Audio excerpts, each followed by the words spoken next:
মেলা চলছে। মেলায় 20টি স্টল অংশ নিয়েছে। প্রদর্শনীর জন্য রাখা হয়েছে বিভিন্ন কৃষি যন্ত্রপাতি। বিক্রির জন্য আছে নানা ধরনের ফলদ ও বনজ বৃক্ষের চারা। মেলায় বেচা বিক্রি ও প্রদর্শনীর সবশেষ অবস্থা জানিয়েছেন সহকর্মী আব্বাস আলী।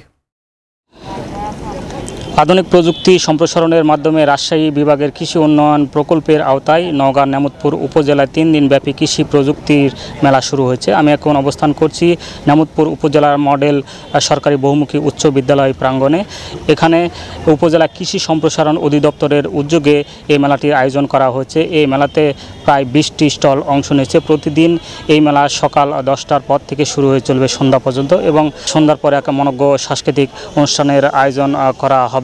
এখানে যে 20টি স্টল অংশ নিয়েছে তার মধ্যে 8টি স্টলে কৃষি সম্প্রসারণ অধিদপ্তরের প্রদর্শনী দেওয়া হয়েছে, যেখানে বিভিন্ন ধরনের উন্নত জাতের ধানের চারা, বিভিন্ন ধরনের আম এবং বিভিন্ন কৃষি যন্ত্রাংশ রয়েছে। এছাড়া বাকি যে 12টি স্টল রয়েছে সেই সব স্টলে আম, জাম, কাঁঠাল, পেয়ারা সহ দেশি বিদেশি ফলজ এবং বনজ চারা রয়েছে। এখানকার নার্সারি ব্যবসায়ী বা মালিকরা বলছেন যে তারা 3 দিন এখান থেকে প্রায় 1 লক্ষ টাকার মতো এসব চারা বিক্রি করবেন। তবে এই মেলার যে উদ্দেশ্য সেটা হচ্ছে যে এখানে যে উন্নত ধরনের চারা রয়েছে এসব চারা জমিতে রোপণ করে স্বল্প সময়ে তারা লাভবান হবেন এবং কৃষি যেসব যন্ত্রাংশ রয়েছে সেসব যন্ত্রাংশ কীভাবে ব্যবহার করতে হবে, এইসব ব্যবহারের ফলে আসলে স্বল্প সময়ে তারা অধিক লাভবান হবেন, এমনটাই মনে করছেন এই মেলার আয়োজকরা। এই ছিল মেলা থেকে আমার কাছে সবশেষ।